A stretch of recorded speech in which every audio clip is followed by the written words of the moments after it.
It's still a few weeks till Easter, but Jesus is well and truly back. This is the Arsenal Vision Post-Match Podcast. My name is Alex Smith, Blockman, Twitter, Yankee Gunner. Those jokes are going to get old, but we're going to keep telling them, and they'll probably get less old if he keeps scoring 2 goals, 3 goals, 5 goals, 10 goals, you name it. A brace for Jesus with Easter on the horizon. Coincidence? You tell me. Probably just a coincidence, yes. And in fact, a really bad and tired joke. But that's what we're here for, right? And speaking of here for, thank you so much for being here. Love you so much for being a part of this podcast community, being here. And here's what's going to happen. Clive is here. Paul is here. We got a really long, fun conversation about a big win over Leeds, about Anfield ahead, about Potter getting sacked. You're going to get all of that. But I'm going to ask you to humor me for a minute, because there's something we do every year, and it's the most important thing we do as a podcast, as a community, as supporters, and that's raise money for causes that desperately need it, causes nominated by the club through the Arsenal Foundation. So we have now officially launched our Arsenal Foundation fundraiser for this year. A few reasons to give. First of all, let's get through the self-interest part. Everyone who donates is eligible to win an Ian Wright shirt from his playing days that he's going to sign for you once we give that away. And, excitingly, VIP box ticket to the Brighton game in May. You'll be in a VIP box with food, with drink, with the podcasters, and with the chance to participate in the breakdown live show that they produce there. So you're going to get a really extraordinary match day experience. Great seats, great company, great food and drink, and a chance to be part of that program. So someone's going to win that. We're also auctioning those off. So if you'd rather go to the auction site, the link to both of these, to the Just Giving page and the auction site, will be in the description of this podcast. We're auctioning that off. We're auctioning off club tickets for club level seats for Chelsea, for Southampton. So there's something for everybody, hopefully. But this is the part that I was a little tight-lipped about. Last month, I had the chance to go to the Syrian border in Jordan to the Zaatari refugee camp. It was quite a journey, but it was a journey that was incredibly moving, an experience that was life-changing, and one that I only got to have because of you, because of this community. I was in the Zaatari camp on behalf of this community to see the work being done by Arsenal in that place. For over 30 years, Arsenal has been serving the North London community. Arsenal in the community does powerful work there. The club, determined to expand that work through the Arsenal Foundation, created the Coaching for Life program. And in the Zaatari refugee camp, a place with over 80,000 people and over half of them children, they are delivering hope and promise and a future and sustainable resiliency to young people who are at risk of gender-based violence, child marriages, child labor. This program is doing incredible work for young people. I got to meet those young people. And what's incredible is the life they are making there and the joy that you see and the singing that you hear. And incredibly, this program has achieved gender parity. So it's half girls and half boys. And we had the chance to talk to the moms and the dads and the kids. And it's so moving beyond belief. And I know it can be hard sometimes because you say, there's need everywhere. Why here? And I get that. But you know what? This is the beautiful thing about being a supporter. Why here? Because the club picked this place, because the people need the program, and because we support the club and the wonderful people within the club doing this work. And with this fundraiser, we do make a meaningful material difference in whether it carries on and expands and grows and continues to serve these people who need this work. So I hope you will join us. And only if you can, if you have the means, if you have the ability to contribute. This is what we do as a community. We are contributing all the proceeds from the New York event, from the Chicago event, going to this. We're going to contribute a chunk of our Patreon money. So if you've ever thought about signing up this month, you are supporting a heck of a cause. That's all going into this fundraiser. And if you're able to help, we would love to have that support. The club would love it. It would mean so much to them. So much, in fact, that Mikel Arteta, Martin Odegaard, and Edu have a message for you as part of this community. So I'll turn it over to them, and I'll be back right after that. What's going on, Arsenal Vision family? It's Martin here. Just wanted to say how thankful we are for the support you're giving to the Arsenal Foundation. We appreciate it so much. Keep up the amazing support and keep pushing us forward. Hello, Arsenal Vision listeners. It's Mikel Arteta here. I want to personally thank you for all your support this season. Please give what you can to the Arsenal Foundation fundraiser. It means so much to the refugees in Zaatari. Remember, together, we are stronger. Thank you. Hello to the Arsenal Vision family. It's Edu here. I want you to thank you all supporters around the world for everything you do for us. You bring so much energy and passion, and we are so grateful to you. The Arsenal Foundation is doing incredible work, and we really appreciate your support. Please give what you can to amazing cause. I believe that the Mikel Arteta comment there in particular may have sounded AI generated. I assure you it is him. And I can't thank Martin and Mikel and Edu for being willing to send that message of support. So here's what we're going to do. Give us 5 minutes, just 5 minutes. I've clipped up some audio of these children, these young girls and young boys and mothers talking about what the program means to them. It's 5 minutes of important audio from the Zatari camp. At the very end of it, the boys will tell you what Arsenal means to them. So just 4.5, 5 minutes of your time. Then we'll get on with the main pod. Throughout this week, I'll have 2 episodes of all of the audio, all the recordings from the Zatari camp. So you'll have that available to you. All the information for how to give is in the description to this pod. And I just want to say thank you so much ahead of time. We love you so much for being here at all. And if you're able to participate, we love you for that as well. And maybe you get a chance to have a really once-in-a-lifetime kind of experience at the game. And we can see you there. So I'm going to turn it over to the moms and the daughters and the sons to explain a little bit about what this program means to them. 4.5, 5 minutes of your time, and then we're on with the regular podcast. So sorry, it's hard touching this.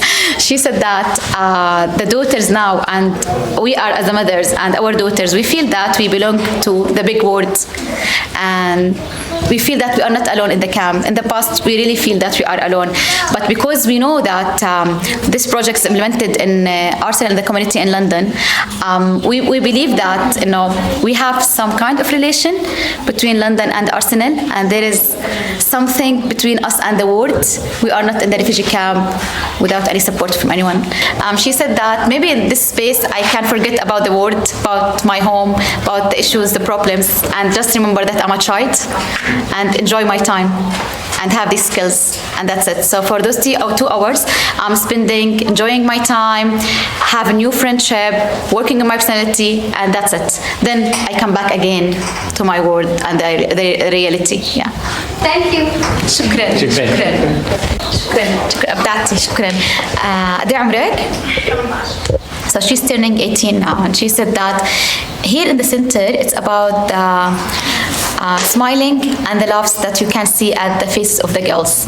So she said that many times we faced a challenging time at home, at school, at our neighborhood, with the family. Yet we come here, we forget about everything. We have friends, they smile in our faces, we play, forget about everything. I become very social here. In the past, I have nothing, but now I have friends. I know they do care for me, I do care for them. We build trust with each other. So when it's come to me, I'm come here, forget everything in the world. Then she echo what her friends mentioned. Then I come back again to the reality. But at least I have something I can support the reality with from this project. كثير قوية شغلتي بس سجلت على البرنامج. Thank you. شكرا. She said that I never been myself before this project. So it's total different in personality before and after Arsenal. I just want to say thank you for the coaches, for the staff, for the program team, for everyone about what you are doing. Unfortunately, given the situation in the camp, some of the families, they used to the child marriage. So we noticed some cases in the camp. And with this project, we receive support from the project, from the community, from the coaches, support our daughters. So our daughters now, they feel that there is people who support and do care for them. And she gave an example for her daughter. She said she know her rights and she know how to talk about her rights. So maybe the issue with the girls in the camp, sometimes they can't talk about their rights. For that, they accept the child marriage, other things. But now they know that there is childhood, and we need to enjoy our childhood under 18, and then to consider other things above 18. So yeah, that's what she mentioned. Okay, so from the beginning, she said that in the culture, in our culture for specific, it's not allowed for girls to play football. Usually we face child marriage. For me and for my friends, unfortunately, we've been in child marriage years ago. And now we don't want our daughters to have the same experience with this project. The second thing that she said that this program successfully ending some cases of child marriage encourage, and shifting the football from only being for boys for being boys and girls, and enrolled us as a mothers in this program. I wish that this program was there 30 years ago maybe, so I enrolled in this program not getting married at that time. And the good thing that now I have space to be part of this program. I support my daughter and we keep support other girls in the camp. لما نحكي كلمة أرسنال إيش بيعني لكم؟ كلمة احطوا لي كلمة بتعنيها. My family. هو غير بحياتنا إشي أكثر من اللي كنا متوقعين. It changed a lot in my personality, my life. Thank you. أصدقاء. New friends. أرسنال ممكن يغير حياتك. Arsenal can change your life. العائلة والقوة عشان هم الآن بالصدارة وحبي لساكن. Family and strong. كلمة أرسنال تعني لي إنه النادي اللي يفكر بالأطفال داخل المخيمات. نادي إيش؟ نادي يفكر بالأطفال داخل. So the club who consider children inside the refugee camps.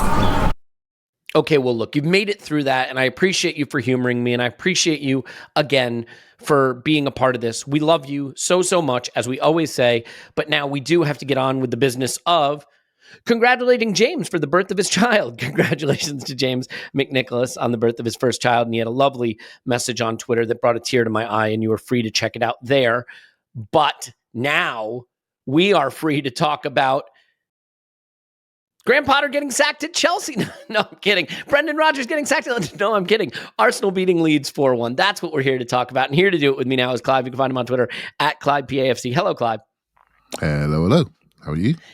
Yeah, I'm doing all right. How are you? I'm all right.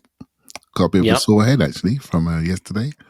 So I'm You're trying fixing to it drink. with some Sancerre presently. I'm drinking it. I'm drinking my way Hair through of the dog. So, yeah. Hair of the dog. Yeah, fair enough. And here with me as well is Paul. You can find him on Twitter at Pause in My Pants. Hello, Pause.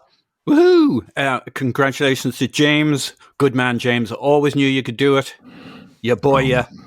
Oh, gosh. There we go. Please stop. There I gave him a little coaching. No, this isn't SCAC. This isn't SCAC. Don't do that. Oh, okay. Sorry. SCAC is more Paul's, seriously, yeah. Elliot, fantabulous work you did to All pull things together. You, Andrew, get that rolling there. And we hope to blow wind in your sails, our collective sails there. Fantastic what you've done there. And amazing stuff. Yeah, and we're going to get to congratulate a lot of people in person in New York and Chicago and another third location that will be announced not too distant future as well. So that'll be fun. But the business of the football is what we are principally here to discuss and why you were here with us. And if you do want to join us over on Patreon, we have plenty lined up this week. And given that we will be giving most of that to the fundraiser, along with what we've already given, this may be the month where you decide it makes sense to do it, all going to a good place. So, Clive, you were at the Emirates. It was an interesting game because, we always argue, what is a trap game? What is a trap game? And nobody seems to really know. A trap game just seems to be every game, right?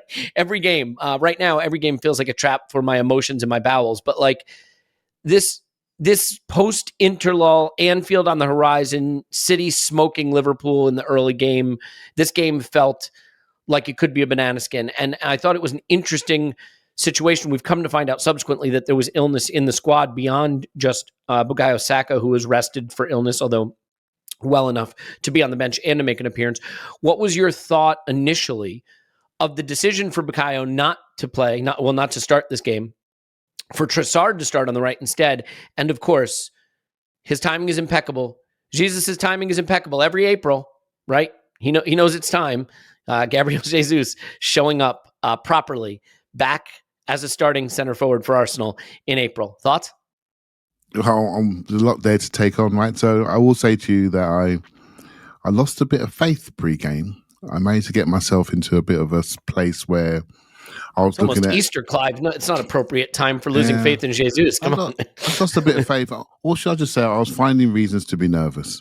You know what I mean? Looking at everything, probably a better phrase. And there's lots of the pubs were full up early watching the City game, and you could tell that obviously that wasn't going so well. So the mood is a little bit, not say flatter, but a little bit more less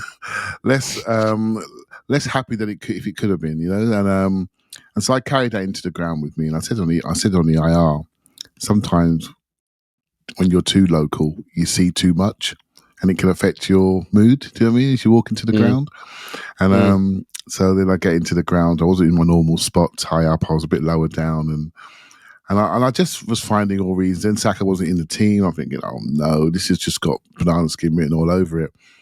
And the game starts, and Leeds are very competitive, very physical. One thing you do see from being lower down, you see the physicality and the intensity and the collisions, and you really feel them. You can see when players are up for it. And I thought Leeds are up for it. I thought they broke really well. I thought they looked quick. I watched their warm-up and it looked sharp. It looked sharper than ours. I mean, I was really just looking at things, Elliot, to find anything that was wrong with us. Yeah. And then Jesus appears. And he does appear. And it's so interesting to see his impact. And interesting what you guys thought. He brings a level of unpredictability to us that's I'd forgotten. He just does different things. Pulls the ball out of the sky, out of nowhere, smashes someone when you least expect it. So the play becomes more broken. So we're so used to our patterns of the ball moving nicely and trust our tip of the diamond dropping in. And we can almost picture the ball moving. With Jesus there, anything can happen. Literally, that's what it feels like. Just like little hand grenades exploding all over the front line. And that sort of structured play could be our trick. I've been so focused on goals and stopping transitions and making sure we keep clean sheets. But you look at the last 4 or 5 games, I think we scored 3 goals plus in all of them. We're scoring and we're developing chances and we're really hurting teams. And I only see that continuing with him in the team. So, Elliot, mate, I'm going to say something to you now. It's going to shock you. That boy Jesus can play football. He really can. Yeah. Yeah, and it's tough, right? Because there's absolutely no way to fully and properly appreciate what Trossard has given us since he's arrived, whether on the left, whether through the center, or even in this game on the right, moving through the center to provide the assist for Jesus, cutting back in from the right-hand side.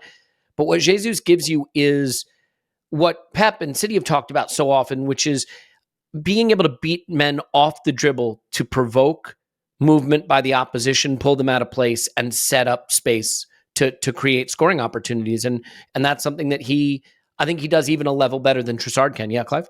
Well, yeah, just to add to that, right? There are 3 phases of the game: in possession, out possession, and transition. And when Jesus plays, we flourish in transition. And because he creates them by literally smashing people off the ball. And that suits us a lot. I'm not saying we haven't played in transition before, because we do. Our recovery runs are very inward, out to in, and we go straight at the ball, and we do create transitions. But he is the king. I mean, sometimes his tackles come out of nowhere. I don't know where they're coming from, and then we're off. So I do think as the pressure moments come to this season, the patterns will be harder to develop through the third, just because of nerves and tension and teams dropping away. So transition game states are the ones we're really after, and this guy brings that in abundance. Yeah, and we'll talk more about him, his penalty and his goal in a bit. But Paul, I have to say, like this, it wasn't just pregame nerves. There were nerves in the first half due to the fact that this game was a little more open and a little more even than I think I anticipated. And Leeds had rotated a bit, and it looked like they were picking their spot. I think they have Forest coming up, and maybe Palace as well. And they made a business decision, right? The business decision is we don't think we're going to get 3 points at the Emirates, but they certainly didn't play like that. I don't know that I love this new trend where the opposition at the Emirates has a really good chance inside of the first 10 seconds, but they did have a really good chance, and I think Ramsdale makes a fine save. He made a few fine saves in this game. He was needed. The XG, ironically, we blew them away. I think it was like 2.9 to 0.6. So I think at the time I felt that they were pulling us apart more than they were, but it was very back and forth. Right after they create their big opening chance, we go down the other end. And is it Odegaard that has a chance maybe, but can't get the shot off, or it's blocked, but we went in first minute right in. Why do you think the game was as back and forth, as open as it was in terms of being end to end? Like, we've seen other weird performances at the Emirates. Like, I actually think the Everton first half was a pretty poor performance, but we still had all the territory, right? It was just a little stale and they were going along the other way. This one was a lot more back and forth. What do you attribute that to? It's a tough one. I went and had a look at that specifically when I I went back to look at the first half. And it's just hard to tell. I just think we were a little bit interlully, a little moving it, but not quite quick enough. We didn't have the right-hand side functioning. Trossard, Odegaard, White didn't find each other in good spots. I mean, they'd pass to each other, but nobody was doing anything. Nobody was really making a move. So it recycled to the other side. Martinelli, Jesus, we had some runs down that side, but we didn't really get in the box at all. Once, twice, maybe, until the Jesus penalty build-up. Like, we had a good 30 minutes where we were kind of flattering to deceive, moving it back and forward. They'd have a couple of counters. We get the ball back. It was unconvincing. I think we're a team that's set up to dominate possession, to dominate play. And when you don't have the technical security, the confidence, the synchronicity, because there's a couple of new players, Jesus is new to this side as a starter. So there's one change. Okay, we got comfortable with him very quickly, but he played almost all of his football on the left-hand side. So now the right-hand side, which is mostly where we get our close connectivity, pull them in and then switch it to the other side. Well, that was Trossard, Odegaard, who'd had 2 tough games in the interlull, White. Partey, I thought, had some really good moments in this and was like important to how we played, but was talking about a player playing within himself in this game. I thought he was very managing himself, to say the least, and which is a good thing from everybody's standpoint. I just think it lacked a little je ne sais quoi, and the zip, the movement, the speed, the synchronicity. A little, I don't know what, for the non-French speakers, a little I don't know what. Yeah, I don't know what that means either. I don't speak French. Je ne sais quoi? Yeah, exactly. I don't know what it means. Yeah. And so, me neither. So, like, it's 30 minutes, we get that penalty, and then we start to relax, feel a little more comfortable, move it around. And then the second half, we start with zip. But, like, substantively, there's nothing there. You can't say, oh, that's what we did differently. It was like we trust ourselves. People anticipated. They made the moves. But, I didn't love Trossard from the right. I love Trossard. I thought he was great in this game. Every time he wasn't on the right, basically, when he drifted inside. He rotated a bit with Jesus, but really Jesus and Martinelli, as you would expect, were doing the vast majority of that interchange rotation. And it just took us a while to warm up. Given it was an interlull and how last year, like, we cratered for 3 games, we got absolutely smashed by Crystal Palace in the first game after the interlull. I'll take this. Everybody was tired. Everybody was like, and we're a team that needs that zip. We're fast start FC, but not today. Well, we were in the second half, but not the first half. Yeah, and I mean, I will correct the XG that I read out. It actually 3.78 to 0.72, to be fair. I think the one I read out is the one when you strip out the penalty, so it was non-penalty XG. But either way, it's a hammering. And I think the story of this game is Jesus for a number of reasons. And I want to come back to him in a moment. But I think the player of this game, at least early on, might have been Gabriel Martinelli. And I think when Saka's in the team, he provides us a lot of security and comfort. The ball goes to him. We look confident and comfortable on it, maintaining possession, keeping the territory. But the right-hand side wasn't working great, Clive. I think maybe attributing that to Trossard is unfair because let's be clear also, like, you don't have Saliba back there, who is important to the way the ball progresses on the right-hand side, although I thought Rob Holding did the job Rob Holding needed to do. Thomas Partey maybe wasn't at his effervescent best. So the right-hand side just seemed a little disconnected. Martinelli took on the responsibility in this game, I thought, racing back with a couple excellent ball recoveries when Leeds might have had a counter the other way, and racing forward to push them back, driving past players, really just creating the kind of havoc that he can with his explosive athleticism. And I think it is amazing that when you look at the 2 players that carry the responsibility, at least in the attacking third, for us to dominate games and create that feeling of comfort, it's our 2 21-year-old superstars. So do you agree with me that, the right-hand side maybe was a little off, but it was made up for with the left-hand side? Maybe no surprise that Jesus coming back, that left-hand side just continues to look brilliant. Because let's not forget, Jesus and Martinelli had struck up quite the rapport prior to Jesus' injury. And with Zinchenko back there looking at his best as well, I just thought that whole side looked really dominant in the first half, especially. Yeah, Martinelli would have been my half-time stock rising. He really did shine both ways, as you alluded to. So let's look at the two parts, right? Look at the two sides. So right-hand side, there was just a little bit of lack of cohesion there. It's not down to player quality, just a bit of player understanding when to stand still, when to receive, when to stretch wide. Trossard just emptied the right side a little bit early and was a little bit narrow. So Odegaard went out because we play in our lane. So someone comes in, the other one goes out. And we were just leaving the ball. There's one particular attack when we left the ball, Ben White was high and the two of them misconnected. It was down to quality, just down to understanding.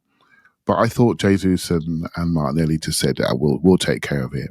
And so they were stretching and linking on the left-hand side, and a lot of ferocity and intensity. And they looked a step above everybody else in that first half. Even through the parts when I was a little bit stressed, they were the ones that were carrying the hopes of the team. You know, whereas Leeds at the back. So Gabriel Magliais, by the way, gee whiz, what a player he is close up.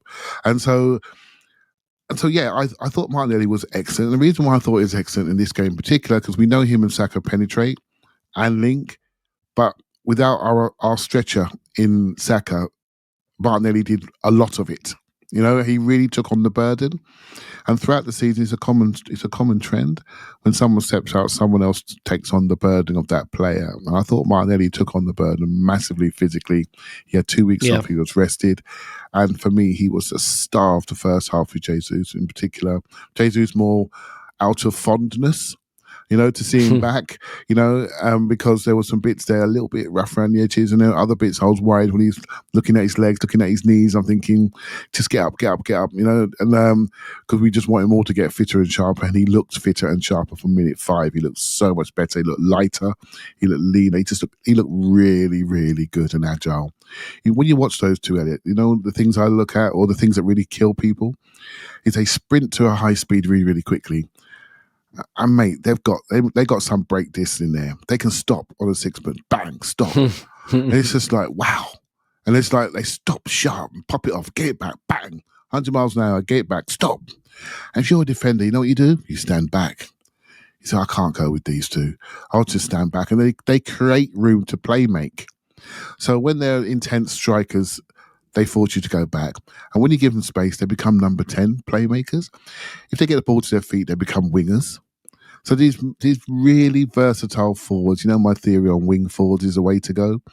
Just wing forwards, because they can give you everything in different zones of the pitch. You don't have to think, oh, when he gets it out wide, just got to set it off, knock it off, and then run into the box, Alan Shearer style.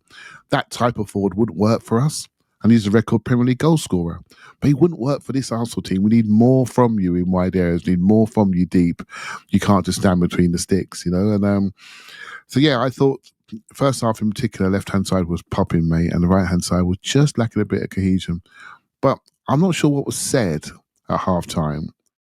And I'm not sure it's really that important, because the key thing on the right-hand side was they are 3 very good footballers in White, Odegaard and Trossard. And they worked it out. You know, they upped the tempo of the passing, upped the aggression of their movement, and Leeds fell away. And they end up executing, and we all know the end result. So to see us go through that sticky patch and just come through it, and then go in 1-0 at half time was a really good. Gives the management a chance to give us a bit of a kick in. Then we come out and deal with them within 10 minutes after half time. Yeah, the way we came out of halftime didn't surprise me at all. And I sort of thought maybe Arteta was going to get into them a bit at halftime, just about some intensity and some details to the way they were playing. The game, like I said, it just had sort of an openness. There were so many weird moments right from that first minute, right? The big chance for Leeds, the big chance for Arsenal the other way. Jesus had a phenomenal opportunity, a header from a brilliant Xhaka cross that goes over. I think he just mistimes the jump maybe a little bit. Just lots of little things like that. And then Somerville on 30 minutes plays a 1-2 and he's just completely in on goal and can't finish. He's a sharp player, mate, Somerville. Yeah, he caused us problems all game long. He's sharp. He's lightning. He's only little, but mate, he can buzz. And watch him. He's going to be a player. Yep, there was a scramble in the box when Martinelli was set free by Xhaka brilliantly on the counterattack. Meslier comes out, remember? He came out and Martinelli swivels on the volley and hits it, and it's cleared off the line, although the clearance off the line almost goes in. So it was, and then there was the Robin Koch. I don't know. All I know is that Leeds took their cock off in the second half, but he was on a yellow, to be fair. But took Martinelli down on the counter. It's right there for me. I was like, don't do it, but I couldn't stop myself from doing it. Elliot, don't touch it. I know. But yeah, so it was just a half of a lot of incident. And one thing that you and I talked about in the instant reaction, Paul, as a potential stock falling, we were trying to think of stock fallings. There wasn't much to really pick on, but was maybe just Arsenal's defending in their own defensive third around their own box. I thought Leeds found it a little too easy to cut inside and find shooting lanes or play 1-2s on the edge of the area. And saying that is going to come across as maybe like a passive-aggressive dig at Holding, and it's not. I thought Holding did his job. And I want to say this, by the way. Holding did his job, and he was good, and we should be thankful for the jobs he's done against Palace and Leeds, gotten the job done. I have no expectation that a backup center back should be as good as a starting center back. Look around the league and look what happens to teams when they don't have their starting center back. They take a step back. And in some cases, like a Liverpool, they take massive steps back. William Saliba is one of the players of the season in the league, full stop. He and Gabriel have built what I think is the best center back partnership in the league. And so it should be no surprise that removing that player is going to have an impact. And yet, I think the player who came in did well. Again, having said that, there was a vulnerability in our defensive third that I thought was a little bit surprising. And obviously, when we think about trips to Anfield and the Etihad, and you start thinking about players like Salah and Nunez and Gakpo and De Bruyne and Julian Alvarez or Haaland or Foden or Grealish, or it's going to get even trickier defending that area. So, do you have any consideration for why they were maybe able to find some space in those areas, Paul, having watched it back again? Yeah. Like we did lose a little technical security in that area, get a little bogged down in our passing when we didn't need to, because the understandings weren't there early on. But I think this is one of the areas we got to give Leeds some credit. Somerville, Roca, Harrison, clever players, probably three of their best players on the pitch in combination. And once or twice, they just put the combos together, and you go back and look at them, you say, yeah, that's really fucking good. Really clever little runs. The one where Somerville passes to Roca and he does a pirouette, flicks it in behind Somerville to run onto, swing it round. Didn't quite get the shot off. The one area they lacked was in the box in terms of finishing quality, but getting into the box, they had some players who could get you there. They had young, fast legs for the most part, which played into their first half performance. Ironically, in the second half when they get their goal, it's really us. It's a tired transition goal. Jorginho jumping in on their player when he was never going to get there. When he gets beaten there, the guy has the whole of the midfield to run through. Don't commit yourself like that. Screen. If you're not going to get there, don't get there. And then some tired legs getting dangled. Xhaka, Zinchenko, bad body shape for the deflection. If he kept his body shape the way it was, straight up, but he does that turning the back thing and it comes off his shoulder that beats Ramsdale. It all just looked a little tired, a bit. We got 3 goals, we're safe kind of thing. But that to me was very much a kind of late in the game, post-interlull, we got this covered kind of thing, and we dropped our guard there. But in the first half, I think they got at us down that side because that's where their clever players were, and because we weren't zipping it the way we could have, and we spilled it once or twice. I think when your team, the one thing we can do from time to time when we get tired is not handle the transitions coming against us the way we should. And that's all about understandings, accordioning, coming together, being in rest, defense, all those kinds of things. And a lot of that is trusting the players on the ball, that they're going to hit their passes, that players are going to make their moves. And on the right-hand side, I think the fact we were a little off in possession meant we were a little off out of possession in terms of positionings, etc. But also they were quite good down that side. Yeah, I think that's fair. It is interesting. I mean, we're now on 18 goals conceded at the Emirates. It's more than Bournemouth have conceded at home.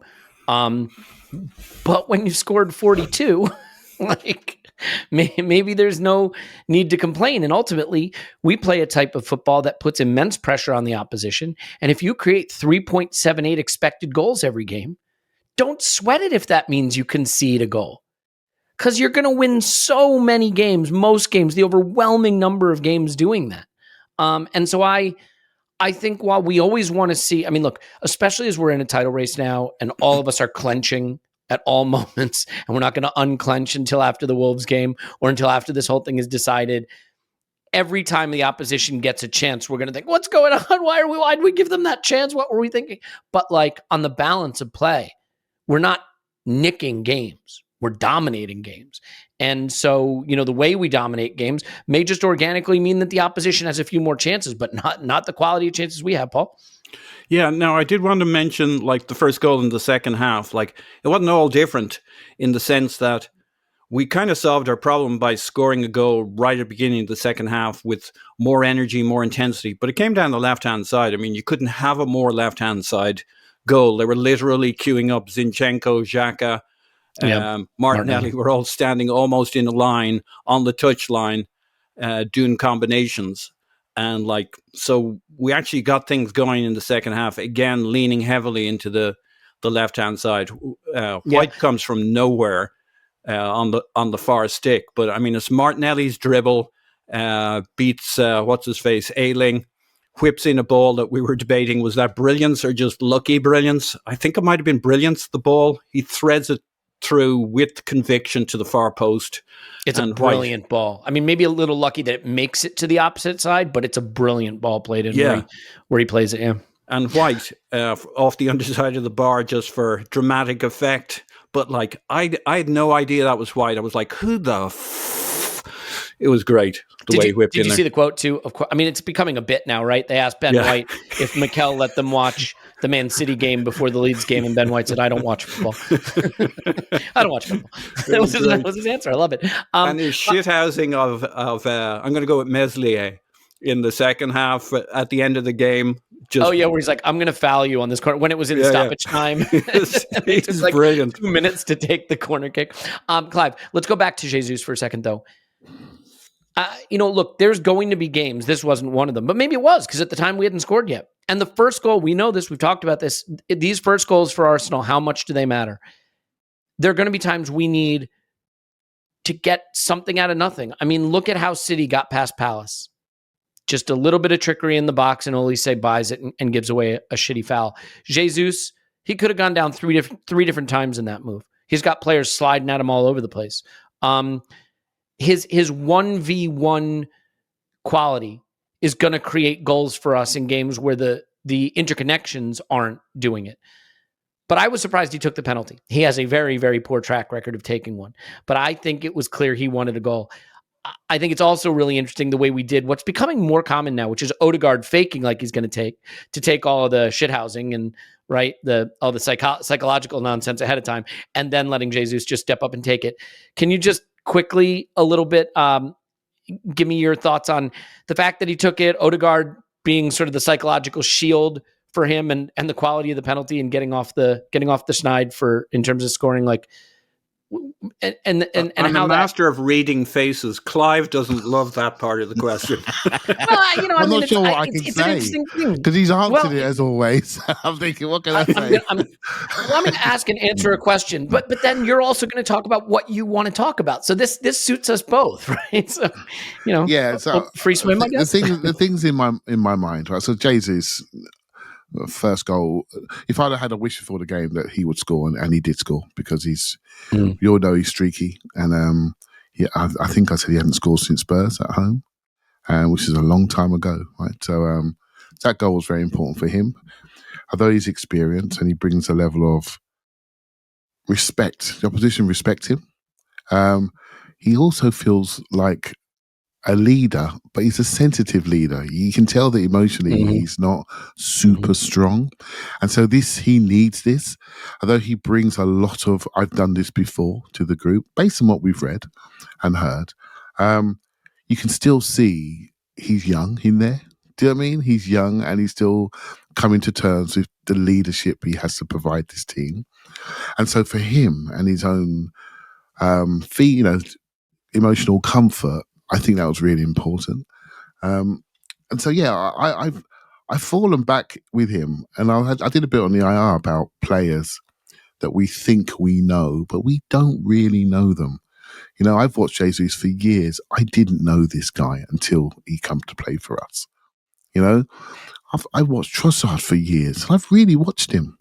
But then when he plays for you, you feel him. You feel him differently. And I'm trying to open my mind up to how a player could feel for us.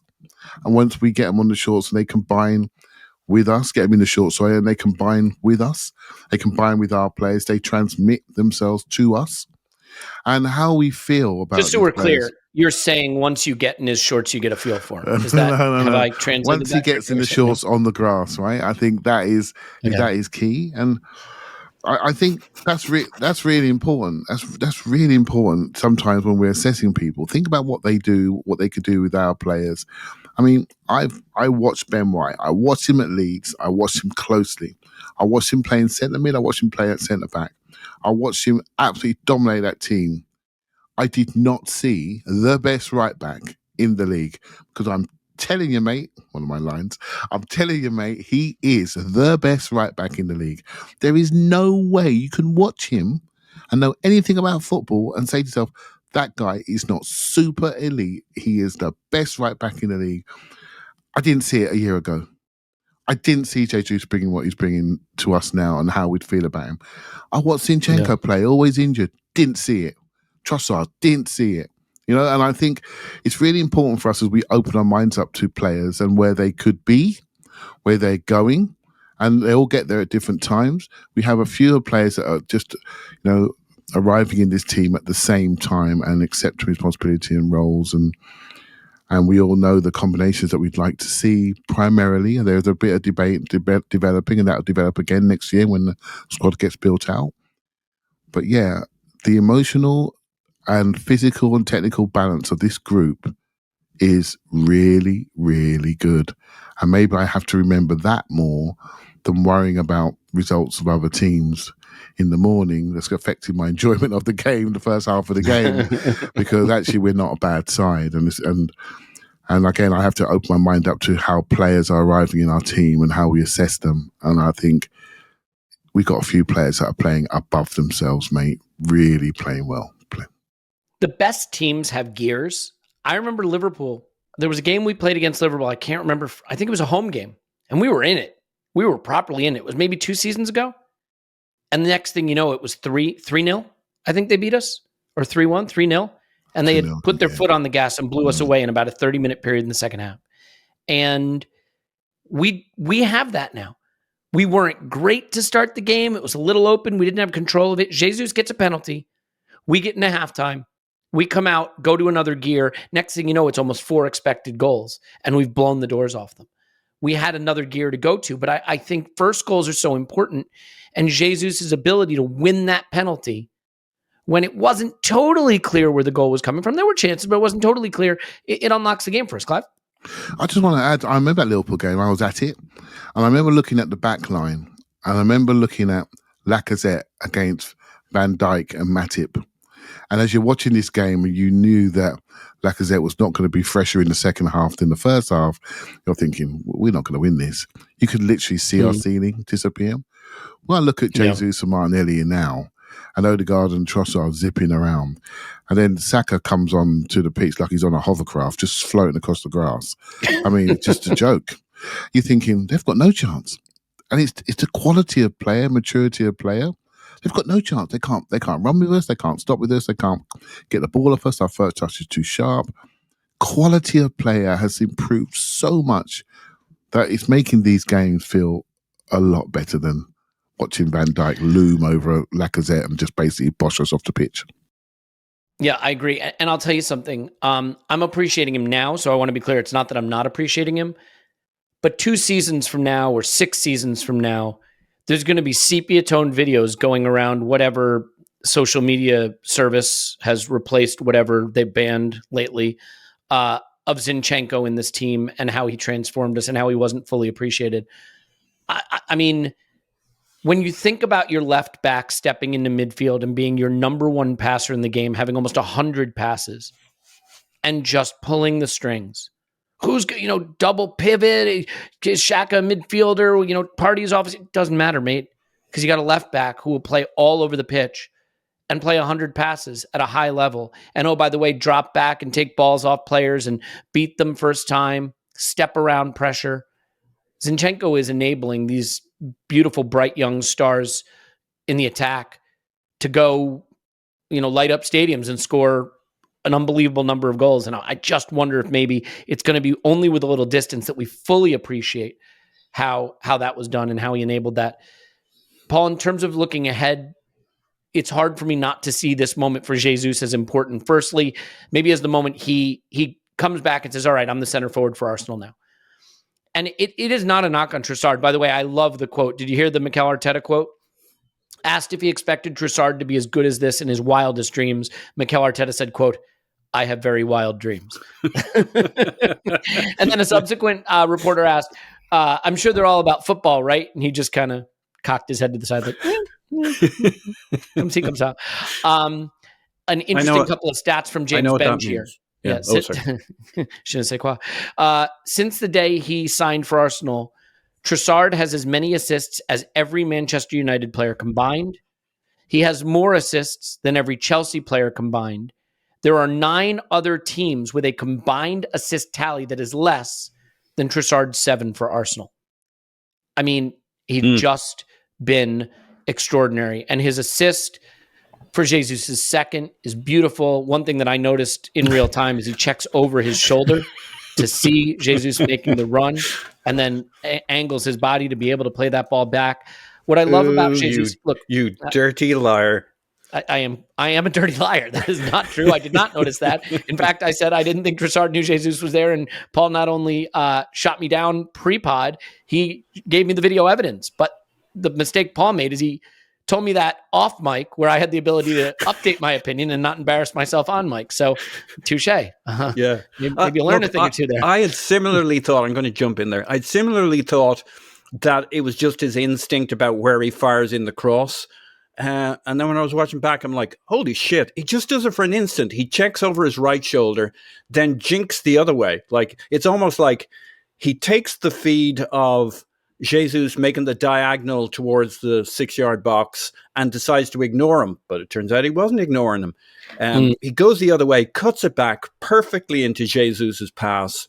It's fucking brilliant. This is the thing. Sometimes your striker scores a goal of extraordinary skill, and sometimes your striker scores a goal of extraordinary desire.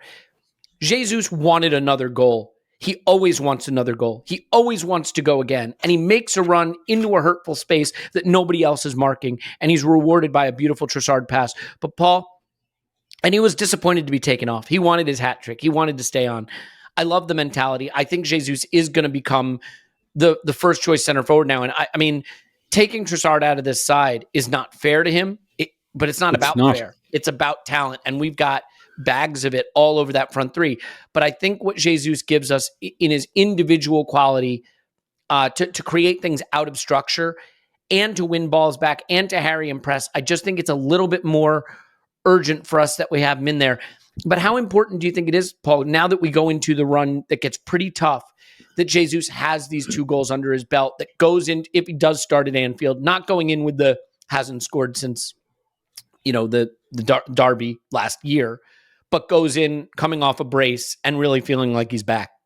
Yeah, no, it's huge. And I think Arteta understood that before this game. I mean, he picked Jesus to start centrally, and Trossard has done nothing not to deserve starting centrally. And like, if you ask me, I'd have played Trossard through the middle and Jesus off the right in terms of players who would suit the right-hand side and centrally. But I fully understand as manager why you do this. It was important in this game that Jesus established himself in the lineup again and got firing and got playing in his natural position. I understand from a Jesus standpoint where this was the right move. The goal, interestingly enough, and we were chatting about this beforehand, Trossard is central and Jesus is to the right on this particular play. And Jesus has been out in the right wing. He passes it, rolls it to somebody, drifts into the Odegaard slot there. Trossard is central, does a little diagonal out to the right of the 6-yard box, checks his shoulder, goes the other way, cuts it back. And like the combined football intelligence of those two guys, they just know. And it's a tapped in the end for Jesus, but because he's on it and because Trossard are on it, nobody has a chance. I mean, he zips in from nowhere, the slide finish with the extended foot. I'm not sure most players get there, even if they see the run. So he'll feel brilliant after that goal. And you could see the emotion welling up in him afterwards. Yep. I think we're going to get double, triple points score from that particular goal with Jesus. I think it was a big moment. And what you want, like we've got 4 or 5 guys competing for those first 3 slots. And that's what Trossard gives you, because, you know, we had a great performance with him off the right. He's great off the left, or as a left 8, or as a central striker. And like they're all competing to get minutes. And Trossard has done nothing not to position himself as a starter. But how do you get him in there? Well, he's going to compete with all 3 of those guys in some form or other, or at least for minutes, to get on at 60 minutes rather than 75 or 80 minutes. He's going to be first man off the bench every time. He'll start or he'll get 30 minutes. And that's what you want. What you don't want is 11 players thinking, oh, who's up next and who do we play after that, and the pressure, the run in. You want the guys thinking, oh shit, I better outplay this guy in training, and the game's 4 days after that, and am I in the starting lineup? Not shitting themselves about City, shitting themselves about whether they're starting, whether their place is safe, who they're competing with, who they combine with. Short-term, high pressure to perform. Yeah, I want to. There's a lot of interesting stuff in the second half. There's a beautiful headed Xhaka goal from a lovely Odegaard assist. In a way, this was a game of cameos, because I don't think Trossard was at his best, but boy, was that a great moment for the assist to Jesus.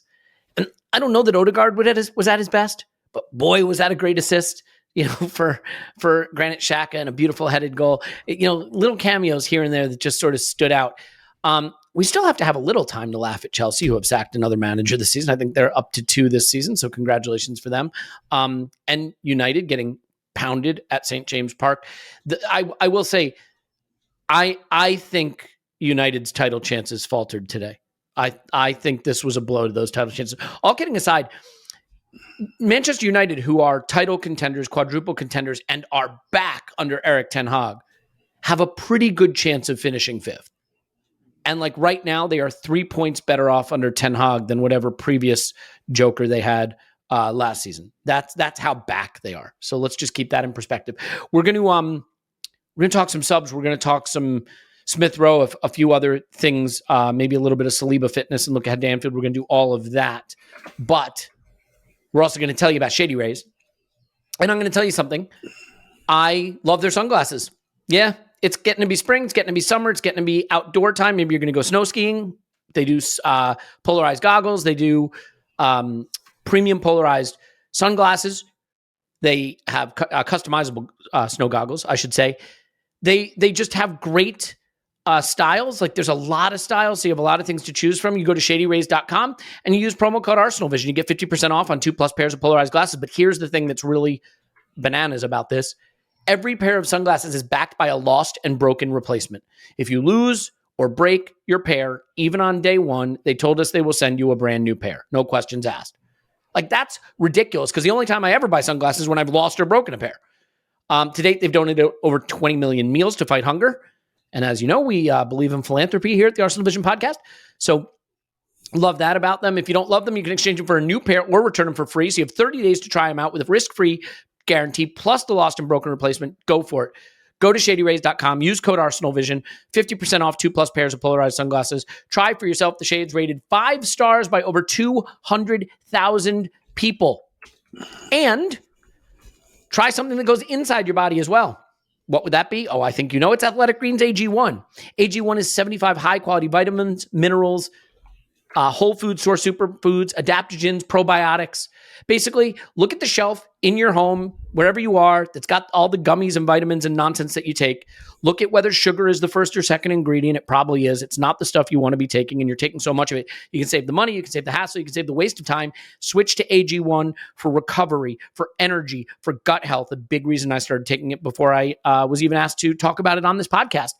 And I think you're just going to find that it is a game changer in terms of your health, but also in terms of your health routine. So a couple of things to know. It is less than the price of a fancy cup of coffee a day. It was designed by athletes with athletes in mind. So if recovery is important for you, you can do that. If you're trying to get into shape, because it's almost spring, summer, which means we got to take off all the heavy clothes. They've been hiding all the extra stuff I've been hiding in there. So it's perfect time for that. If a comprehensive solution is what you want and what you need from your supplement routine, then Athletic Greens is giving you a free 1-year supply of vitamin D and 5 free travel packs. Take those with me wherever I go, by the way. With your first purchase, go to athleticgreens.com/vision. That's athleticgreens.com/vision. Check it out. Clive, in a very composed and normal voice, I will ask you. Indeed. Now, Clive, one thing that I liked about the way this game wound up ending is that we did get to get some players off, right? Get some rest for some players. Not a lot of rest, but I thought it was interesting that Saka came on. You said he did come on like he was on a hovercraft. And I think we've learned by now you can't believe Mikel Arteta on anything he says about who's ill or who's fit or who's this or who's that. I mean, if Saka was really genuinely ill, I don't think he comes on and plays this game. So I think he's probably fine. I think it's great that we're able to sneak him some rest for some minutes. Jorginho coming on for Partey was a luxury. We were able to get Zinchenko off. One thing that I thought was interesting, granted, it was very, very, very, very late in the game, unfortunately, but Smith Rowe came on for Odegaard. For most of his career at Arsenal, Smith Rowe's been a winger, but he does wear the number 10. A career at Arsenal under Arteta, anyway. He does wear the number 10. He did come on for our de facto number 10, Martin Odegaard. Any thoughts on any of the subs we made, and maybe specifically Smith Rowe replacing Odegaard as a little hint to where Mikel might feel his future, if it's at Arsenal, will be? I didn't see any hints. Well, maybe you can look at it. I'm not too worried, really. I'm more concerned about people getting the right rest. When Granit Xhaka goes away and he comes off because he scored a goal, deserves a clap, come off. Vieira comes on for him. That's maybe something to think about. Different style left eights, something to think about there. Smith Rowe to be defined for me. Smith Rowe and Vieira have been pocketed by Trossard, really. He's come in and just said, you know what, lads, I'm going to step above you in the pecking order. And because right now, I think Trossard could play left eight better than Vieira or Smith Rowe. I think he can play Odegaard's position better than Vieira or Smith Rowe. And he's also played false nine. We know he can play off the left. So I think he's jumped up the queue. And he's done that by his actions. Not what I say. His actions are clear. Right? So basically his assists and his impact to the team and how he makes other people better. And that's a great thing for me. I just looked at the touches of our team. And I think every player, I had over 50 touches. Zinchenko, 119. I mean, gee whiz, he's just running the game. That's ridiculous number that is, for a left back. How do you deal with that? I don't care if you got speedy forwards like Leeds had. If you haven't got the ball, you do it. Sorry, mate, it's over for you. And so yeah, it's lovely to watch this group. So and we got some rested legs. I've got one worry. I worry about a couple of things. I worry about with this team. I'm going to say it now to get to the pressure moments. Newcastle, what they did to us in that 4-5-1 system when we had to play outside of their shape, they walled off the sides. They really didn't. On the fourth goal yesterday, when 4 players went over to Saka and Saka found 1 inch of space to get the ball out, he couldn't find that inch of space against Newcastle, so he got to be really sharp to get that ball out when they wall off the sides. And teams that do that, and we have to play outside of their shape, that worries me. And then when we force it on that internal pass from outside to in, and teams then want to transition on us, and what we do, because we crash the box, we go 5 high, Xhaka goes in, and we leave that central player very alone. And we have athletic defenders, but if Ben White's gone a bit high too early, suddenly we can be exposed on that transition. That's a worry. That's why we all love Thomas Partey, because basically, his role within the team, because basically he's able to really time those tackles and really go in. Unlike Jorginho, as Paul alluded earlier, he gambles on the front foot on transitions. If he wins it, great. We get a counter press. If he doesn't, we're just watching lots of people running back towards our goal in a panicked way. So that's the thing that worries me going forward. If we bring all our top boys to these games, I'm sure we're going to play well. But the accuracy of that pass from outside to in is very important. And we saw that improve in the second half. We got more control, more execution, and won the game. That's a worry for me. That's the only worry I have watching this group. Injury and that particular game state coming out to win, and how we protect our defensive transition. That's our kryptonite for me.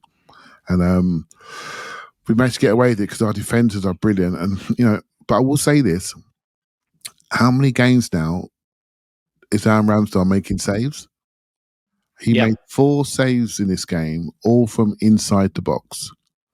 So we have work to do, for me, to control. Decision making is great, isn't it, Clive? For a young keeper. Great. Yeah, it's great, Paul. It's all great. I think he's I wouldn't want any other 24-year-old keeper to be in our goal, right? He's absolutely fantastic. He's getting better and better, particularly one-on-ones. Yeah. But I don't want him making 4 saves from 4 shots inside the box, mate, if I'm honest with you. I want that to be stopped earlier in the scenario. I want it to be stopped early. I want it to be crunched early. I want to people outside of our box, because that will hurt us eventually. So that's my worry. I have wonderful feelings about his football club at the moment and the team, but I have to share the doubts. I have to share the doubts and worry that I have, because it's not saying it's a problem.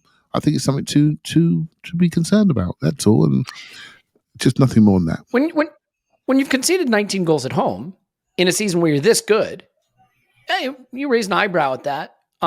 It's funny because one thing that I think Trossard maybe wasn't as good at in this game as Saka is, I don't know if he was quite as good tracking back defensively. Saka does a lot of really good work helping out defensively. And maybe that's a side of Trossard's game that he could still build on. Maybe it was just being on the right, or maybe I saw it wrong. I don't know. I mean, I'm sure people will let me know. Paul, look, I hesitate to bring up Rob Holding because Rob Holding did the job that needed to be done. I brought this up on the instant reaction. He made roughly the same number of passes that Saliba averages in a game. I think he attempted 67 and Saliba's closer to about 70.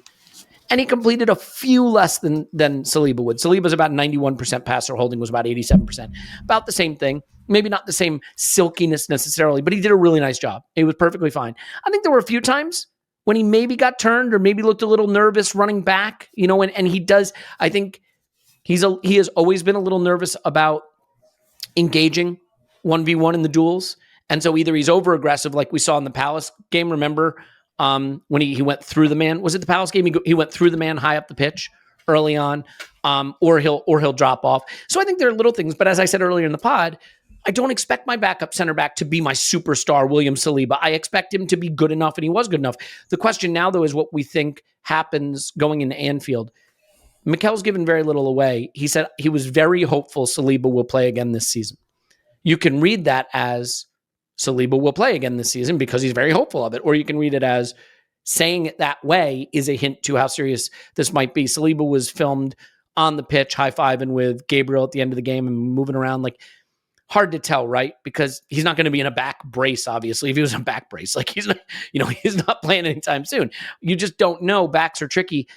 Thoughts on, the need to have Saliba back for Anfield in these upcoming games and what Holding has shown you so far in the 2 that he started? I think he's been pretty solid. And I do think there's that differentiation between the 2-3 big games we're going to have where our whole back line is going to be under stress and they can't cover each other to the same degree, and the screen in front of them, Thomas Partey, won't always be there for them against a City or a good Liverpool or a Newcastle if they're in form, or a Brighton if they're really at this. Probably 2, 3, 4 games where our back line's going to be potentially very stressed and centre backs are going to get isolated and have to rely on their own resources. In this particular game, I thought he was very solid. It's hard to separate out his nervousness versus our nervousness watching him. I think this was more a case that we were nervous watching him rather than he was nervous. I think he was playing well within himself generally. I think he's going to be fine for most of the run-in. I'm no expert on backs or back surgery or back anything, but I do kind of picture it that he's not going to get any better in the next 2 months. It is what it is, and they're going to have to pick a couple of games. He's as likely to be able to play now as he is in, say, that was me, sorry. 7 years, and he doesn't know to silence his cell phone. It's charming. Please carry. It was Archer. Yeah, look, I think he's probably as fit now as he's going to be in 3 weeks' time. It's just I have to point out the irony that you can't remember to unmute your microphone and you can't remember to mute your phone. Like, you just have to do the opposite, right? Remember to make your microphone audible and your phone not audible. Anyway, I'm sorry. There's just an irony. The real cost here is to the listeners. Oh, there you go. That's why he mutes his microphone, to be fair to him. You were making a brilliant point, and I have derailed you, as has your dog and your phone. Please carry on, I insist. Look, the point is, they might as well shoot him up with whatever painkiller they're going to inject in his back for Anfield this weekend, as rather than waiting 3 or 4 weeks. Like, I don't think, again, no expertise here, but the way I picture it, it's just deciding which games they're going to put him in for, and he's going to suck up the pain. And I suspect there's a reasonable chance that's Anfield, even though he wasn't even on the bench in this game. It's just a question of picking which games they put him in. I don't think he's going to feel loads better at any particular point. Just a pet theory that it could well be Anfield and City, the next 2 games upcoming. I mean, if it ain't those games, kind of what was it for to some degree? You shoot him up with muscle relaxants and painkillers, and you send him out there. I mean, you absolutely do that. And I know no expertise, but no, you absolutely do it. Of course, you do it. And I think the 5 sub thing is so important, because once upon a time you'd be terrified to do it because you think, if it doesn't work, I only have 2 subs left. With 5 subs, you can absolutely do it, because if after 20 minutes he just can't get loose and it's not working out, then you bring Holding on. But you absolutely do it. Clive, you're shaking your head. You disagree. I want to be clear on this. Like, and I love you and respect your intelligence. You're wrong if you disagree, but please, I'm opening the floor to you to disagree. you can't play a player if he's not ready. It's as simple as that. If he's not ready, what if you can get him? Like, what if you can get an injection? The name only gives you comfort. The moment they get turned, you think, shit, he wasn't ready, and I was wrong. That's fair. Yeah, and that's it. If a player's ready, they play. If a player's not ready, they can't play. It's as simple as that.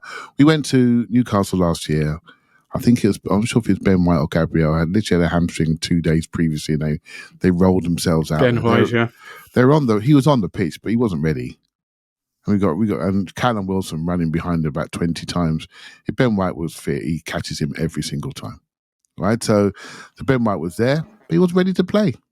And that's good, and that's because Holding got sent off in the previous game, so he had to play. Remember, because Cedric was on another island and left Holding alone. So these things happen, right? So yeah, I think the club have learnt a lot of lessons from the days when we played Thomas Partey ahead of time at Spurs, and he breaks down on the second breakaway goal, and then we lose him for weeks. You know, that sort of stuff we got to stop doing. Playing Tomiyasu when he was injured in last January, played him in a Carling Cup game, I think it was, against Liverpool, when he wasn't ready, and broke him for 2-3 months, and he's still not right. You just can't do it. It has career issues. You just can't do it. I watched the game yesterday, Elliot, and I was looking at Holding, and I went to the Palace game as well. I tell you, mate, I didn't sense any stress at all around him. I did. If I'm wrong, I'm wrong. You know, because I've been at the games live, and sometimes you watch it on TV, you have a different feeling. But I didn't sense any stress. Once he settled down in the Palace game, once he'd gone through his moments where he wants to smash everything, then settled down, he was fine, and the Palace got a decent attack. Yeah. And yesterday, I didn't look at him. I just didn't even care. He was just absolutely fine. Again, if I'm wrong, please tell me. I can only take it as I find it, right? And I've had the same fears. I remember the day against Liverpool, him and Chambers got spun around like spinning tops. I'm thinking, how could they still be at the club? But I'm looking at him now. He's a much better athlete. He's much fitter. He's much quicker. And he's much better in distribution. So I have to say it. I have to say what I see. Do I worry? Of course I worry. But I watched him really fight Haaland. He really fought him. Was I worried? Of course I was worried. But I think his attitude has changed. And I've got to give credit to him. His attitude has changed. He wants to impact the group. He's got a senior role within the group. I don't think he's going to let anybody down. Okay, look, I'm not sure if we're going to win at Anfield because we never do. But mate, we're not. Well, it's not Real Madrid. That's what I'm saying. It's not Real Madrid. It's not the Liverpool of yesteryear, where you can't even breathe in their ground. It's time for us to go there and sort them out, and we have the players to do it. If Saliba's not ready, then Holding plays and he plays well. It's as simple as that. And if the rest of the back four are there, we'll be fine. Honestly, we just need to make sure that we're fit and ready in the top end of the pitch. And if we're having our top 6 players in the top end of the pitch, all having north of 50 touches, that's what I want to see. That means we got the collaboration and the movement and the rotation. That's what I want to see. And let's see if Liverpool can deal with that. Because last time I looked, their right back is making Cedric look good. Do you know what I mean? And that's an issue. So we got to think about the problems they have. So I'm looking forward to it. And if Rob Holding plays, mate, I'm right behind him. He has his limits, but I really think we have to take it as we find it. I think he's really improved so far. Yeah, just to be clear, Clive, my desire to see Saliba start those games, and that game in particular, is not because I think Holding hasn't been good when he's been given the chance. It's tough. Maybe I am carrying the scars of the performance at Spurs last season a little bit when he was really fired up emotionally, and I think it got the better of him. And frankly, I don't think that was a talent issue. I think that was a psychology issue. I think he was just too fired up, and he let that moment get to him. I think that moment got to a few of our players, actually. Yeah. I don't like to. Well, and he's admit also it. playing next to Cedric, and he's playing, with no Thomas Partey. I think we started El Neni He wasn't and playing Cedric. next to Cedric. That was a problem. Well, yeah, Cedric was up the road, right, playing his own game, trying to whip in crosses, right? So, and that then is the key, by the way. giving away the first penalty. I mean, crikey. I mean, we got Holding scars, but there's one player that's not at the club anymore. That tells you which one's trusted. Take that for nothing. Yeah, any player is going to look different when it's Ben White to one side of him and Thomas Partey in front of him and Gabriel next to him, as opposed to, the box of rebels that he had. El Neni, Cedric. Yeah, exactly. You're not wrong. And we had Tom Yasu playing left back that day, remember? Yep. I think he was. And so, Elliot, the feelings I have them. But I can only say what I see, and I can only say what I see. For the listener who's listened to me for many, many years, I've had a few Rob Holding moments on this podcast. So don't tell me, but I can only say what I'm seeing these last 2 games, and I've watched them. And I feel, Clive, experimental drugs, shoot Saliba up with everything we've got, stuff they won't even test on animals. Doesn't know his name. We all, Horse placenta, here we go. Let's do it. as Arsenal fans, let's be honest, right? If we can get that first 11 out for the next 9 games and they're all in tip-top shape, we would all take it. Right now, we would all take it, despite the fact we like other players beneath the group, and we have varying views on them. If we could pick that first 11, they could play 90 minutes for all the next 9 games and then be tip-top. We're having that all day, aren't we? All of us, But it's not going to work like that, and that's the way the game is. So we've really got to get behind the others just below them.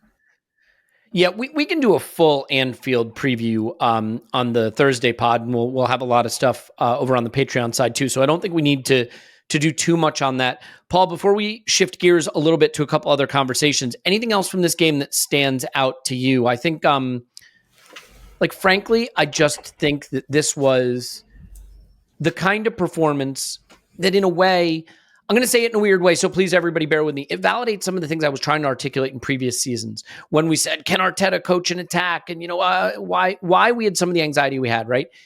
Because I just feel so strongly that a team that creates this much pressure on the opposition defense has a lot more cushion to work with. We weren't perfect in this game. They had a few chances. They had a few openings. They scored a jammy goal. And it was never in doubt because we won at 4-1. I'll admit, even at 3-1, I felt a little nervous. I think that's much more to do with being in a title race than it is that we were under pressure. We're going to feel nervous. I mean, if we're up 6-0 against teams going through this run, and if they get a goal back, we're going to feel nervous. Unfortunately, that's just how this works. And oh, by the way, goal difference may matter. If it does, I probably won't survive the run-in, but another reason why we should care. But this is my point, Paul, right? Like, we now put defenses under such pressure and create so many chances that we have this cushion to work with. And that's why I wanted to get to this point. Now that we're here, it's a dream come true. We've got 70 some odd goals or whatever it is. This is a bananas stat I just clocked.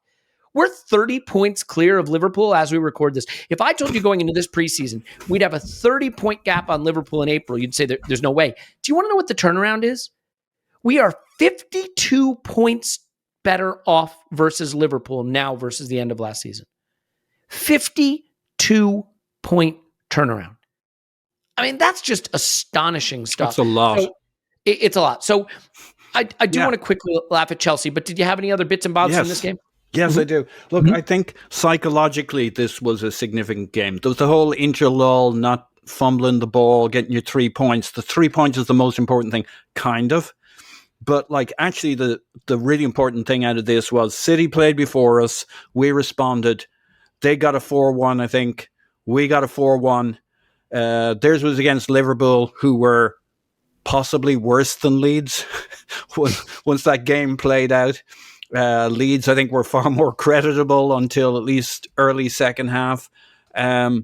We just, this sets a message of strength, not weakness, not that we're hanging in there. There was all that talk about we can't be doing these nervy games where we pull it out at the last moment or we beat somebody 1-0 and we're kind of on tenterhooks for 90 minutes. We've been bashing teams 4-1, 4-2. We've had a couple of 1-0s, mixing it up. There's different ways to win. And we've shown no weakness. There's a couple of big games coming up. And it was important to go into those having come away with it. The story of this game will be 4-1. And the fact that it took us 30 minutes to get going, won't register with anybody. So I think psychologically we need to, again, send a message to ourselves and to the medias and everybody else and to City. We're going to go back and forward all the way through on the run-in. And 4-1, thank you very much. Comfortable, easy. Jesus in the mix. 4 guys competing for 3 places up front. It's all good. It's all good. No weakness. Well said.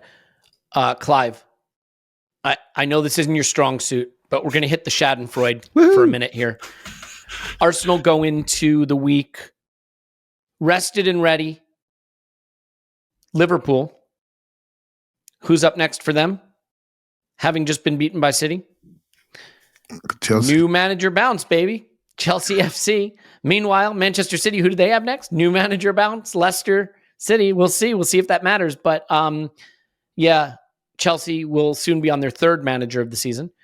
Graham Potter brought his XG challenges to Chelsea, and they were not patient with it. Mudryk booed off essentially after a miserable hour. It's not really working for that player at the moment. Would you like to weigh in on Chelsea sacking Graham Potter? It kicks off an interesting musical chairs. I could see Nagelsmann landing there, whatever. I could see Potter landing at Leicester. I could see Sherwood landing at Spurs. So a lot of chairs still to move into place. Do you have some thoughts on Chelsea changing manager, and if maybe these manager changes could have implications for their upcoming games against Liverpool and City? Yeah, Chelsea are not my favourite team in it, if I'm honest with you. If you look at the last 20 years, they've probably impacted us more than any other team. They took our place in London, let's be honest. They've grown a global fan base based on the fact that they were funded by £1.5 billion of extra funding from an oligarch, and we all know the story there. And because of that, they've become the most successful team in England since he arrived. And that, to me, should have been looked at many years ago. And it's taken way too long for me to see them have some form of fall. I think what they've done in recent years under Todd Bowley, in recent months, what they've done is they've built that squad almost like a fan would build a squad. Just buy a few players that were quite hot and quite good. And the amount of times I've looked at YouTube and thought I like him, and if I haven't told anybody, but then I bought him for 50 million quid. Do you know what I mean? I just I like him. And then 6 months later when he's actually rubbish, I just walk around saying, "Oh, you're so clever, Clive." Do you know what I mean? But really, how many of us has done that? Oh, I like him. Don't say anything, and then he just turns out to be crap. Well, actually, all those players actually playing for Chelsea. I'm looking at their team yesterday, right? So Reece James playing right centre back, Koulibaly and Mark Cucurella. That's not going to keep anything out. That's not going to keep out any burglars, mate. That's just let them in. They're just go forward players. Koulibaly is literally 108, right? So he can't hold that middle on his own. Loftus-Cheek, well, he's been getting 2 million quid a year since he was 17. His motivation is gone. He's just not playing well. Enzo, I'm not up to date on him, to be honest, Elliot, but he doesn't look like 100 million quid to me. Kovacic's a good player. Ben Chilwell's not bad. Plays backwards a lot. Kai Havertz, what is he? Mudryk, what is he? We watched him a lot. I've watched so many YouTubes. I started to get like a YouTube music collection. There's so many YouTubes I watched. I was convinced that he had talent, but just he was a £40 million player. Well, he doesn't like a £14 million player at the moment. He looks inexperienced. He looks so inexperienced, and he's a player that needed development. Not going to Chelsea with the world looking at you. He looks crushed. And João Felix is just an expensive loan trinket. That's their team. There's nothing there. There's no glue. There's no substance. It's football manager stuff. I mean, he really is. Yeah. So their demise cannot come quick enough for me. Potter's actually not a bad guy in your stats world. He's probably someone that shines quite good. But some of these people, it's very difficult for managers. When they get offered a lot of money, knowing if they get fired, they're set for life, it's very difficult for them to say no to these jobs. But sometimes I wish some of them would say no, because he was never a fit for that club. A club that was changing its identity. We weren't sure what identity was. And they threw in a nice guy development coach into that group amongst a group of fans that have had 19 years of absolute ferocious success. If someone loses 3 games, the guy gets fired. You threw that guy into that environment? It can't happen. So a lot of people got things to be answerable for. I hope Potter goes off and finds himself in Mauritius and he's spending his money. Good luck to him, and come back to another club that suits his personality, that allows him to be who he is.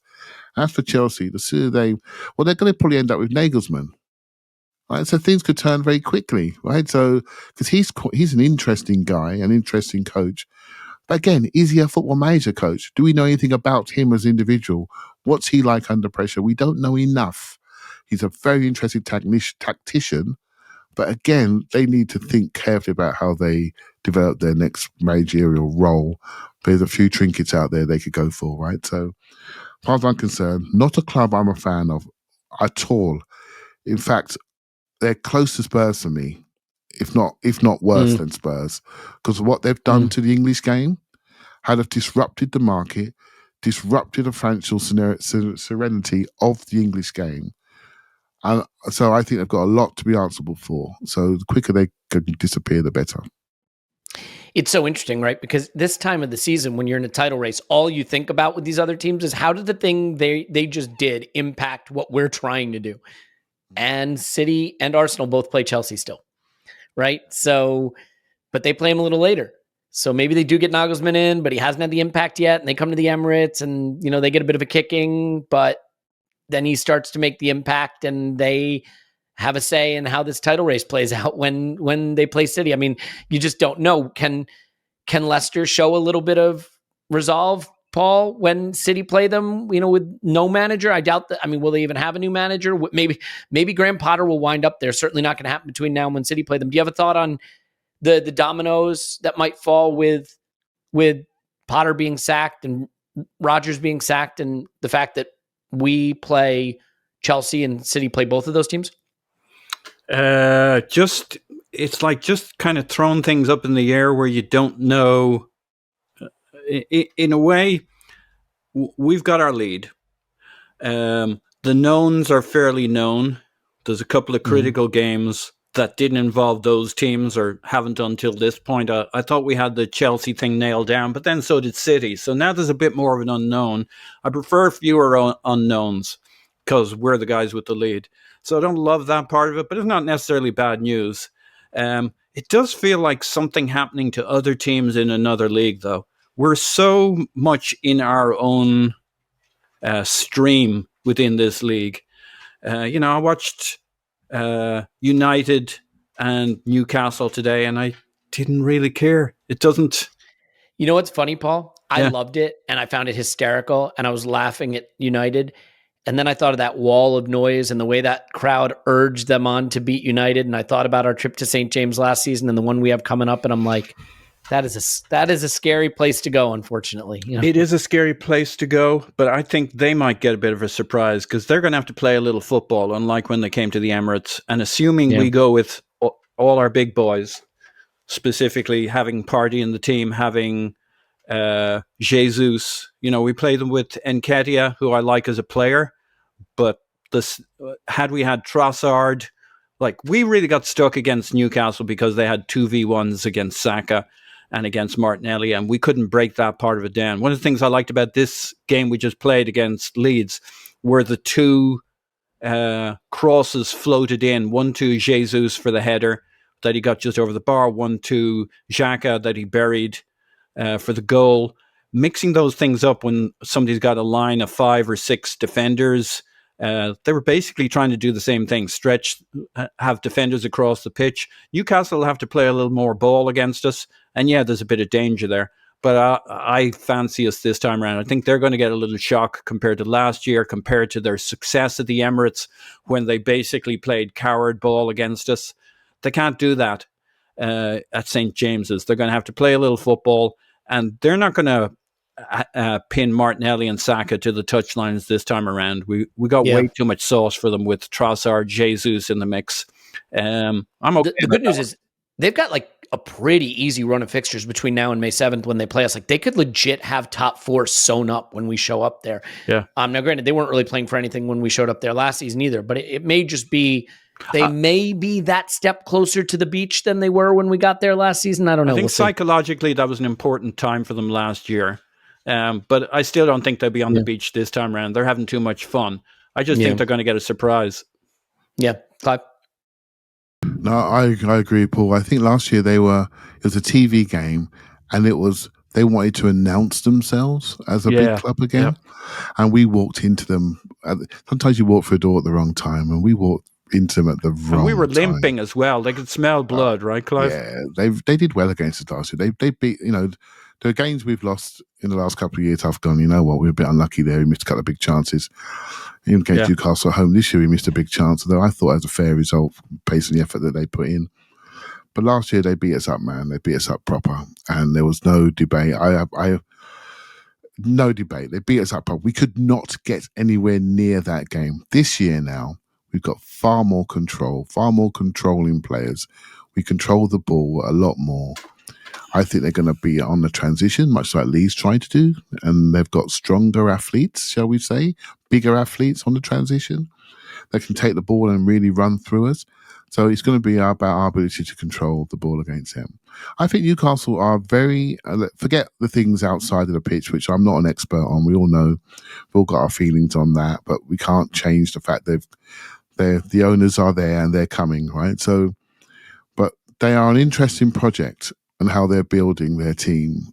I said before, I think I've got deja vu. I said before, they're looking at Tierney, they're looking at Maddison, they're looking at McTominay. There are 3 Brits are coming to that group.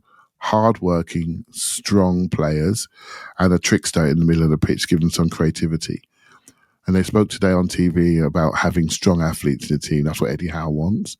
A strong, athletic team that can really run and work hard. And I think they're building a team for their fans. And that's what they want to see. I think that's really smart. Unlike what Chelsea have done. What are they building? What are they at the moment?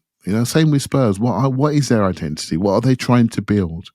they've lost themselves a little bit, right? So as Manchester United, Liverpool will come again. Man City are solid in identity, and we are developing ours. We've developed ours, which suits our fan base. It really does. That's why we have the connection. And so when it's not connected, you see what happens, right? Managers get fired. That end-to-end connection alignment is so important. And we have it, and long may it continue. And I hope we'll remember what this feels like, because it's not, it's more than just results. I hope you remember what this feels like. And Elliot, I know you're doing a lot of work to fundraise for the club's chosen charity, and we're all doing the work, but you especially have taken the miles and done the time. And it all goes to that connection that we all feel. Right, and that's why the numbers that we're seeing on our total going up. I'm looking at some of the messages that we're podcasting, and it's incredible generosity and kindness from people. Met people in Torrington yesterday. Honestly, lads, you don't get a chance to see this very often, but there's so many people that support what we're trying to do, and it's really humbling. And for all those that put their money in, I thank you very, very much. Well said. Yeah, I think. Well, first of all, yeah, there's just no words for the generosity and support that you see with the fundraiser and just in general around this community, and the number of people that say that they really feel like they're a part of something. The feeling is definitely mutual. As far as the football goes, I would say this. It's funny because going to Anfield scares me. Going to St. James scares me. Going to the Etihad doesn't. And it's this weird sort of, I don't know, it's this weird sort of cognitive dissonance because I just can't think of the Etihad as an intimidating place to go. But the last time we won there was probably, I can't even imagine, like before Sheikh Mansour rocked up probably. 2015, I think it was. Yeah, I mean, is that it? Is it 8 years? Jeez. But you know what I mean, right? Like Anfield just feels like that cauldron, and St. James feels the same way. And yet the Etihad has that sort of cold, it just leaves you cold. It has that sense of not being an intimidating place to go. It's the team that plays there that's intimidating. Getting the Anfield monkey off our back would be really big for this team. If you remember back, guys, do you remember, I think there was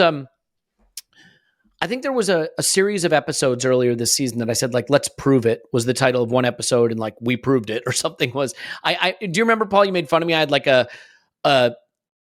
movie scene type monologue at the end of one of our pods, and you were like, oh, here comes the rising music again. But it was sort of like when we were, that was a pod I made fun of you on. Okay. Yes. Yeah. I mean, that doesn't narrow it down, but it was like, if you remember, I think it was right before we played Liverpool, and I was sort of saying, we've seen it in preseason, we saw it last season, we've seen what we can do. We didn't quite get there against United. Maybe we were hard done by. Now let's prove it. Right, was my point, because Liverpool had been sort of a bogey team for us, and a team that we felt we had to get past if we wanted to really show we were title contenders.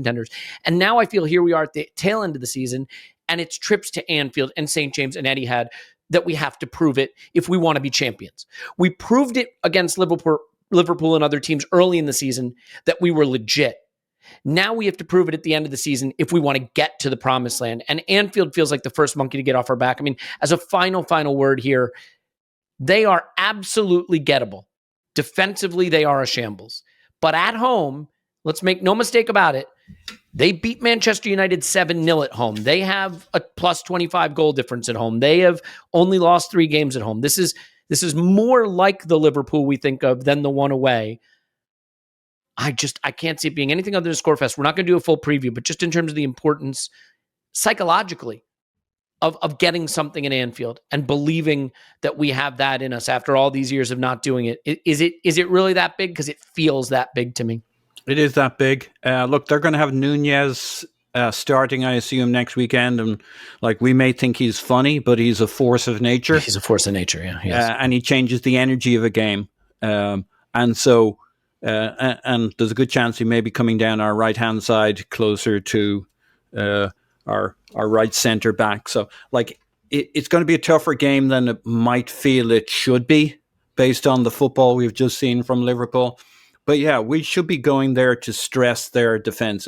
If we're not all in looking to stress their defense, we're leaving money on the table here, because when you get at them, when you pull their midfield apart, when you pull their defense into uncomfortable spots, we should be able to give them all sorts of discomfort in the attacking end of the pitch. So we got to go all out at it. And therefore, to your point, yeah, I think there's a really good chance it's going to be a bit of a classic score fest.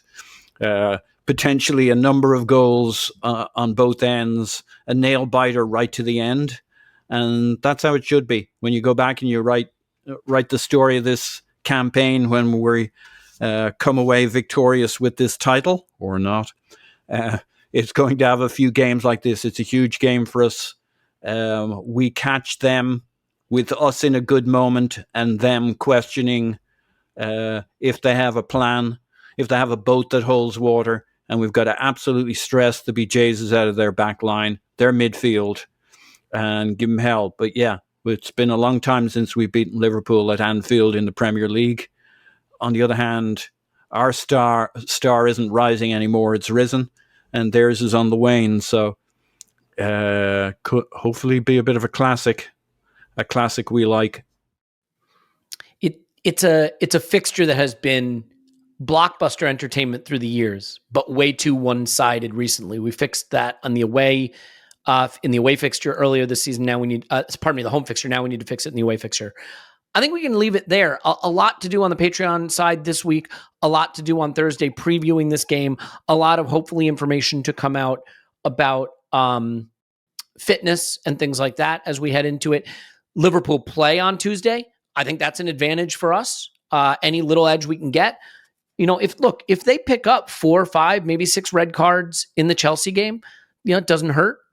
Doesn't hurt, right? If Saliba, Nunez, Gakpo, maybe Alexander-Arnold, Van Dijk, Allison, if they all get red cards, it changes the dynamic going into next week. To be fair, I don't want TAA to get a red card. I want to see Martinelli just running into the space that he vacates, because that guy does not defend at all anymore. I love him as a talent, but he does not defend at all. So we will see where it leaves us. Where it leaves us now is saying this. Please give if you can. If you cannot, don't, obviously. Maybe a retweet, maybe a mention to a friend. This is about what you can do. That's all. Just what you can do. And what we can do is make a big, big, big difference to whether or not these kids in that refugee camp continue to have this program that gives them so much.